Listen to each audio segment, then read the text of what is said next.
All right. Hello, this is Wmpyr here. I am training with my student. And okay, so there are some things that I'd like to point out to you guys.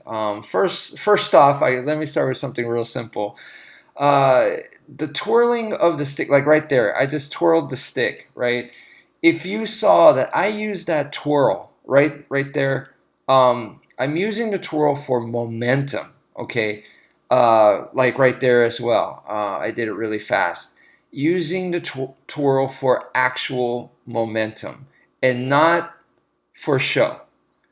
Because like so many people that I see do Filipino martial arts, they twirl the stick for no freaking reason at all. Okay, and whether like let's see, when's another time I'm gonna do it? Right there. You see that it was instantly for a strike, and then that second one was I was recovering out using the momentum to get back. So yeah, that's something I want you guys to notice. And if you do train in Filipino martial arts, please make sure that you are going to be using the circular motion for a purpose. Okay, like a immediate purpose. All right, and the worst reason a lot of times would be distraction. Okay, why did you twirl the stick right there? And people would say for distraction.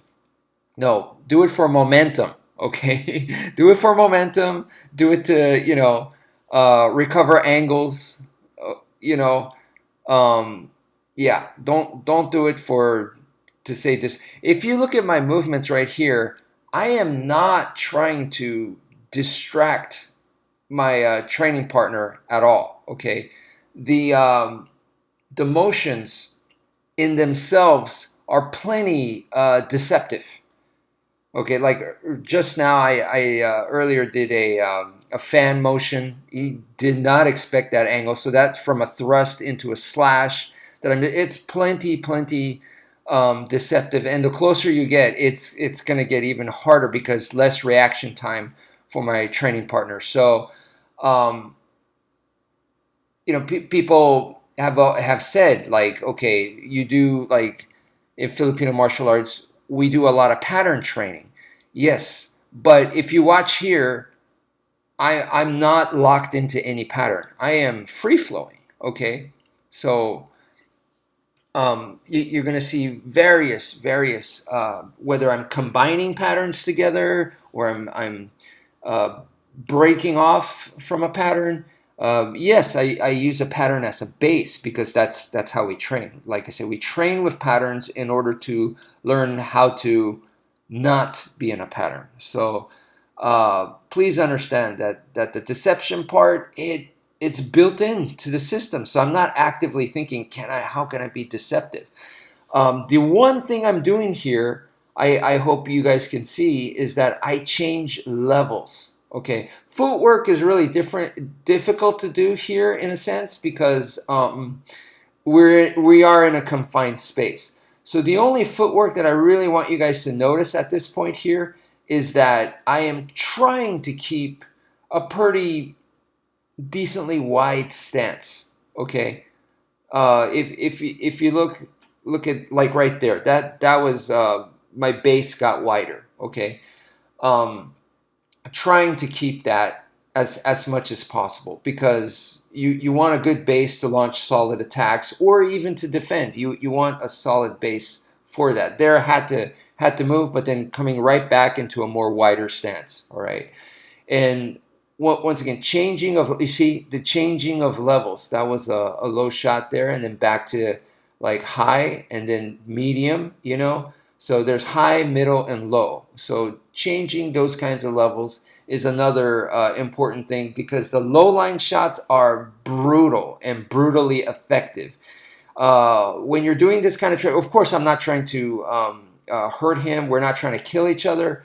But as we're doing this kind of training, we realize that if this were real and if we were swinging a lot harder, okay, that if one of those low lines landed, and if it's harder to see, and then B, if it landed, it could like clip out your knee. It could really do some damage.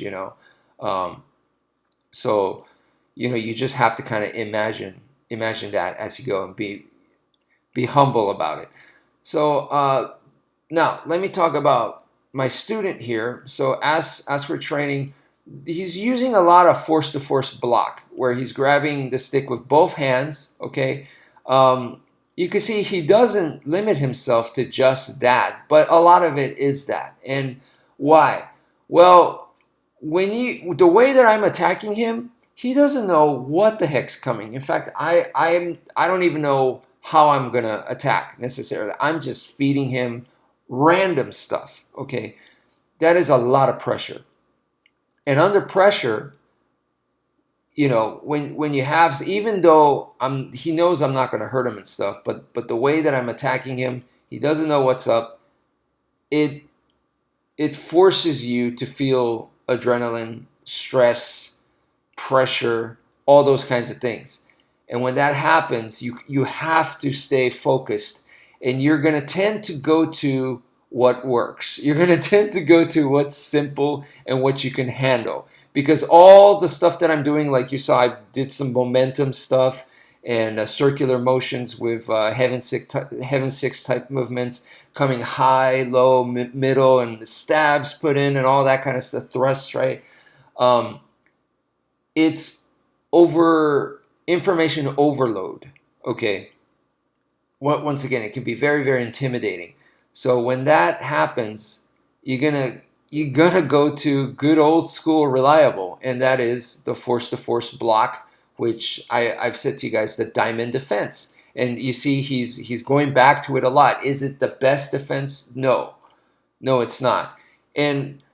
But for now, can he do stuff better? I hope so. And it's my job to get him to improve, And same with myself. But as the instructor, I'm trying to help him. So first, we gotta build. We gotta see what you got, and then we gotta build from there. And the force to force block, this is why I've been telling you guys that when it comes down to it, when you're in a bad situation where a dude's just attacking you fluid with all this stuff, right? It's very, very intimidating, and it's easy to just lose your cool. And if you slip up at that point, it's going to be a barrage of attacks on you. And the force to force block is a good base, is what I've been trying to impart to you guys. So build from there. Yes, I know people they don't like that you grab the stick with both hands and stuff. It gives you courage to hold on to something with both hands and to try to deflect something. It really, it's a psychological thing as well. You got to understand. And when he starts getting more confident, you see he moves away from it. But when he's not sure, he goes right back to it. Okay, so. And that's what I love about the Filipino martial arts. When you first learn it, of course, you're not learning the force-to-force block. You're learning all these fancy counters and stuff. But once you understand the basic defense, which is, to me, doesn't get more basic than force-to-force block, and then you understand counters, where you are going for the hand, the defang the snake, you're going for the opponent's hands. Or maybe even better, you're doing a countering shot. All that is it's just about timing. That's all it is. And that's what we're doing here, is we're working on timing. When do you go back to force block? When do you go get more bolder and braver and try a little bit more riskier things in hopes to end the fight, And to me, here, as we're training this, it teaches you that, So I hope that makes sense. That's it for now. Thank you guys for viewing, and take care, folks.